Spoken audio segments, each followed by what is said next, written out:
They basically opened my garbage, looked through my garbage, found a receipt that had my address on it. However, I have not met a single Australian.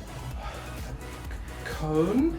New York cheese. And she went, blah, blah, blah, blah, blah, blah, blah. Oh, there you are. I'm Alex from England. Oh, I'm Swanee from America. I'm Travis from Australia. And welcome to today's Pagoda One video. Today we are going to talk about the worries we had when we came to Korea. Now, moving to a new country can be very, very scary, very, tense, and you don't know what you're going to expect and all that kind of stuff. And there are all these worries that we have to deal with, especially our first year in the country. Swanee, what were some of the worries you had when you first came here?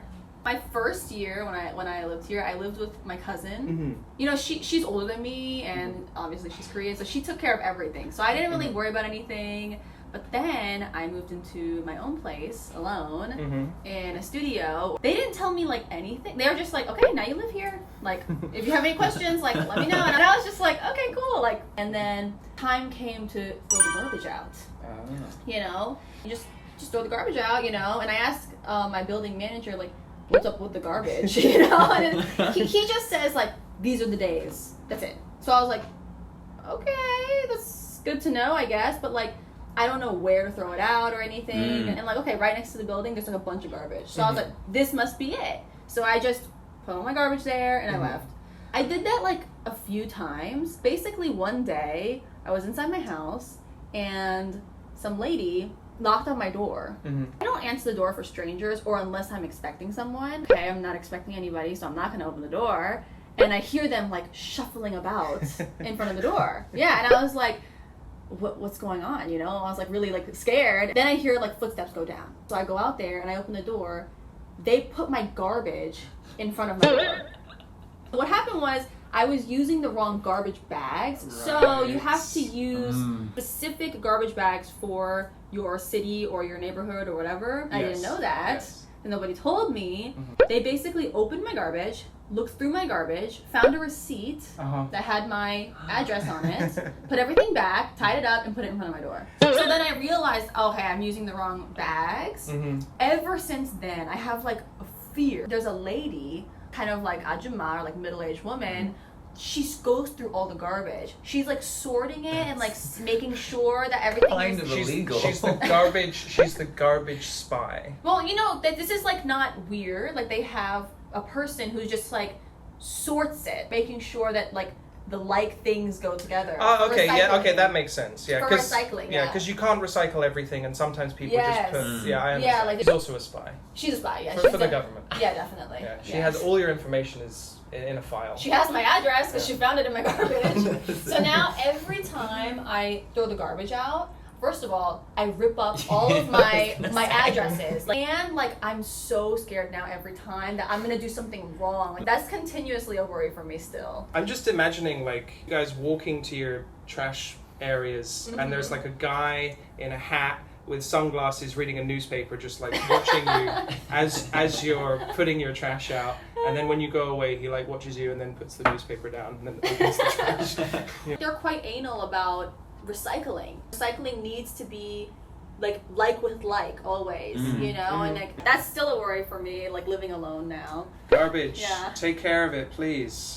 Travis, what's your worry? My first worry, like coming to Korea, was that I was just expecting no foreigners, right? Like I knew that like obviously Korea is like a popular tourist destination, but in terms of like people here, like working, I don't know, I just had it in my head that I was just going to be really lonely and that there was going to be like no foreigners around to like talk to or like associate with. Obviously that hasn't been the case. I've like met heaps of people and I've met like a lot of great teachers and like friends and stuff.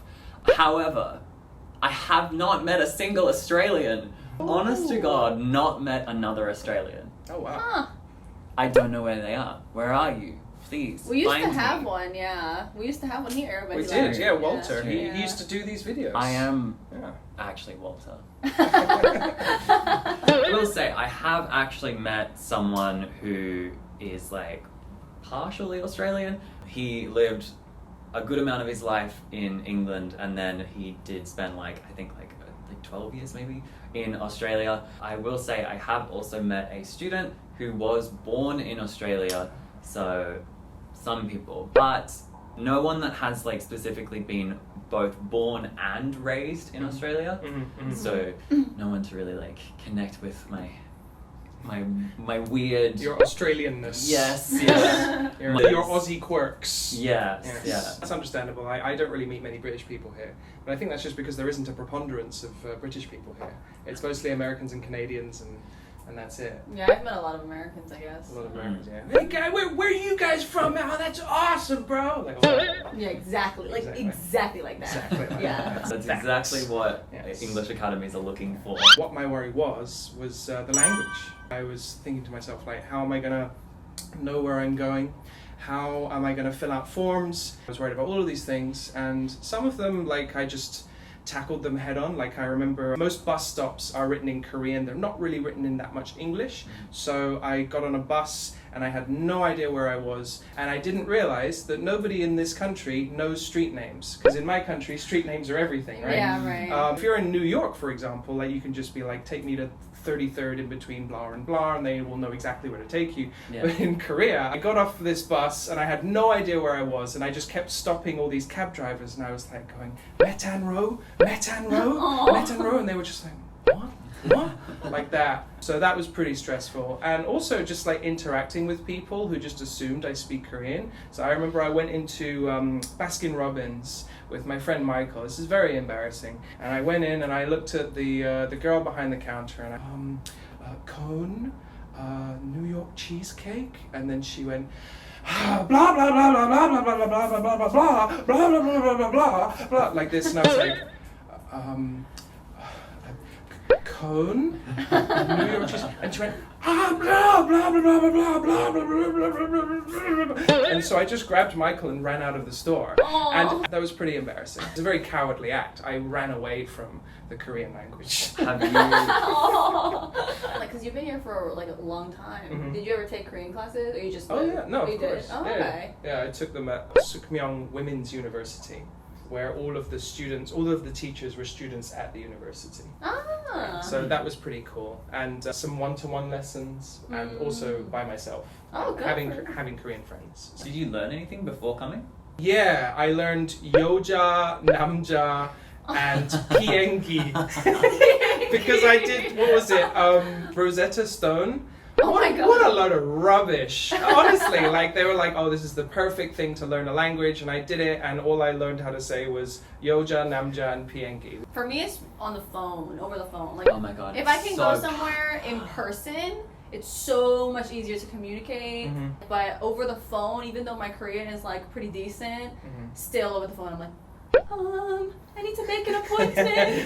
Hengsongkasu. Where I live is like above a restaurant. I think the restaurant is like the main focus of the address. Mhm. So whenever I order something, the delivery drivers get so confused, and then they call me, Oh, and then no. they're like, "여보세요," and I'm like, "여보세요," and then they just like launch into Korean, and I'm like, 한국말 못해요. I don't know what you're saying. Oh, that's really cute. I go into my computer and I type into like Google Translate. I'm like, I don't understand what you're saying, and then I get the translator to say it, and he continues to shout at me, and I'm like, I don't know what to do. Oh, it's really Oh. stressful. The phone is really stressful always. Yeah, Yes. especially when it's like a loud ajoshi. Yeah, right. I had a delivery ajashi call me like, I'm at your house, like, where are you? And I was like, I'm at the gym. And he's like, well, when are you coming back? And I was like, I just got here. And he's like, well, what do I do with this package? And I was like he's yelling. Just leave it outside the door. No one's gonna take it. This is Korea. There is no crime here. When I start getting like mad, you're like panicking, you know? Well, those were our worries. What are some of your worries? Let us know in the comments. Don't forget to like and Comment. And subscribe. hit that bell so our videos show up right in your feed. Thank you very much, everybody, and goodbye.